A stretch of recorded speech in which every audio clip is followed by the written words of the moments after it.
ভোজন রসিকদের উদরপূর্তির জন্য প্রতিদিন প্রায় অর্ধশত হাঁস লাগে মামুনের ছোট রেস্তোরাঁয়। কারণ হাঁস দিয়ে মামুন একটি বৈচিত্র্যময় পদ তৈরি করেন, যার নাম নারকেলি হাঁস। আর সেই নারকেলি হাঁসের রান্না খেতে দূর দূরান্ত থেকে খাবার প্রেমীরা ছুটে আসেন মামুনের ডেরায়। এখানে ঘুরতে আইসা নারকেল হাঁস খাইলাম, এত স্বাদ, দুদিন আগে খাইছি, আজও মুখে লাগে আছে।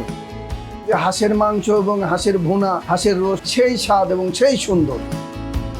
এই রেস্তোরাঁর খাবারের তালিকায় নারকেলি হাঁস, দেশি হাঁসের রোস্ট, হাঁসের লাল ভুনা, কালো ভুনা, গরুর কালো ভুনা, গরুর কলিজা ও বটসহ বিভিন্ন ধরনের কষানো মাংস রয়েছে। জিভে জল এনে দেয়া এসব মাংসের সঙ্গে ভোজন রসিকদের চাহিদা মতো পরিবেশন করা হয় চালের রুটি, রুমালি রুটি ও চাপটি। সুস্বাদু এই খাবার খেতে প্রতিদিন বিভিন্ন প্রান্ত থেকে ছুটে আসেন সব বয়সীরা। নারকেলি হাঁস আছে, দেশি হাঁসের রোস্ট আছে, হাঁসের লাল ভুনা, হাঁসের কালো ভুনা, গরুর কালো ভুনা আছে, কলিজা আছে, বট আছে। হাঁসের সাথে আছে হইলো চাপটি আছে, সিটা রুটি আছে, চালের রুটি আছে। আমার কাস্টমার আসে হইলো আমার রান্নার উপরে ডিভার আছে। বান্ডেল থাকলে প্রতি সেনমানিতে টাকা বাঁচবে। বিকাশ সেনমানি বান্ডেল কিনে জিতুন প্রতি লেনদেনে।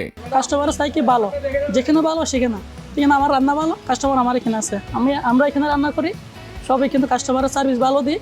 আমরা চাই কাস্টমারের সার্ভিস ভালো দিতে পারে। শুরুতে মাত্র 5টি হাঁসের মাংস দিয়ে ফুটপাতের ধারে নারকেলি হাঁস যাত্রা শুরু করলেও বর্তমানে ভোজন রসিকদের চাহিদা মেটাতে 30 থেকে 40টি হাঁস লেগে যায়। তাদের খাবারের তালিকার প্রধান আকর্ষণ নারকেলি হাঁস ও হাঁসের রোস্ট। আমি 3টা হাঁস দিয়ে শুরু করছি, এরপর থেকে আস্তে আস্তে বাড়তে এখন প্রায় 30-40টা মতো আল্লাহর রহমতে আমি সেল করি।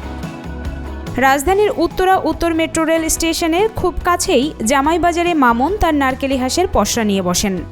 প্রতিদিন সন্ধ্যা হলেই মামুনের জাদুকরি রান্না খেতে চলে আসেন ভোজন রসিকরা। খাবারের স্বাদটা এত স্বাদ, মানে যে খাই সে বলতে পারে না। কাস্টমার আসলে বনানী, মিরপুর, সাইদাবাদ, তো আর বাইরের থেকে আসে আপনার ময়মনসিংহ, জামালপুর, ওইখান থেকে অনেক দূর দূরান্ত থেকে মোবাইল থেকে লোক আসে। নারকেলের দুধ, আদা, রসুন, পেঁয়াজের সঙ্গে একটি বিশেষ মশলার কারণে রান্না অত্যন্ত সুস্বাদু হয় বলে জানায় মামুন। সেই মশলার নাম তিনি গোপন রেখেছেন। নারকেলি হাঁস, নারকেলের দুধ, নারকেল ব্লেন্ড করে দুধটা ইউজ করে, আর হলো আমরা আদা, রসুন, পেঁয়াজ, আর হলো ধনিয়ার গুঁড়া, জিরার গুঁড়া। আর একটা মশলা আছে আমার স্পেশাল মশলা, এটা বলা যাবে না, ওটার কারণে আর খাবারটা অনেক ভালো হয়। ইতোমধ্যেই মামুনের রেস্তোরাঁ নারকেলি হাঁস ও হাঁসের রোস্টের জন্য বেশ সুখ্যাতি অর্জন করেছে। 180 থেকে 300 টাকার মধ্যে পেট ভরে খাওয়া যায় এসব সুস্বাদু খাবার। প্রতিদিন বিকাল 4টা থেকে রাত 11টা পর্যন্ত তাদের কার্যক্রম চলে।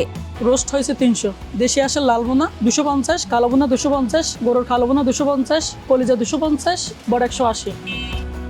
নোয়াখালীতে জন্ম নেয়া মামুনের পড়ালেখার ইতি ঘটে মাধ্যমিকের গণ্ডি পার হওয়ার পর। পরবর্তীতে সে একজন বড় শেফের অধীনে কাজ শুরু করে আস্তে আস্তে রান্নায় পারদর্শী হতে থাকে। লেখাপড়া করতাম, মেট্রিক পর্যন্ত লেখাপড়া করছি। এরপরে দেখি কি সংসার তেমন হাল ভালো না, এখন দেখছি লেখাপড়া করতে অনেক কষ্ট হইতেছে। বাইরেও বাবরা এখন দেখাশোনার মতন কেউ না, এখন ভাবতেছি এখন নিজে কিছু একটা করি। শুরুতে মামুন অন্যের অধীনে অনেক কষ্ট সহ্য করে কাজ শিখেছে। এরপর অক্লান্ত পরিশ্রমে একসময় নিজেই গড়ে তুলেছে তার রেস্তোরাঁ। নিজে স্বাবলম্বী হওয়ার পাশাপাশি আরও 5 জনকে তিনি চাকরি দিয়েছেন। আমি আগে চাকরি করতাম, অসংখ্য নিজে খাইতে কষ্ট হইতো। চাকরি করলে তো মালিকেরা তেমন খাওয়াইতো না। আল্লাহর মধ্যে চাকরি করছি, কাজ শিখছি। এখন আমি একটা রেস্টুরেন্টের মালিক, আমার আন্ডারে এখন 5 জন লোক আছে, 5টা পরিবার আমি আল্লাহর মধ্যে চালাইতে পারতেছি। বড় শেফের সাথে কাজ করতে করতে মামুন নিজেও একদিন ভালো শেফ হয়ে ওঠে। আস্তে আস্তে আমি কাজ শিখতে একটা বড় শেফ হয়ে গেলাম এখন। কারণ আল্লাহর রহমতে আমি বাংলা আইটেমের যা আইটেম সব অলওয়েজ করার কাজ আল্লাহর রহমতে জানি। মামুন স্বপ্ন দেখেন কোনো এক সময় এই রেস্তোরাঁকে অনেক বড় পরিসরে নিয়ে যাওয়ার। নিজস্ব জমিতে তার রেস্তোরাঁ হবে ভোজন রসিকদের উদরপূর্তির ঠিকানা। এমনকি নারকেলি হাঁস হয়তো দুবাইতেও শাখা খুলবে। মামুন জানালেন তেমনই কথা হয়েছে তার দুবাই প্রবাসী বন্ধুর সাথে।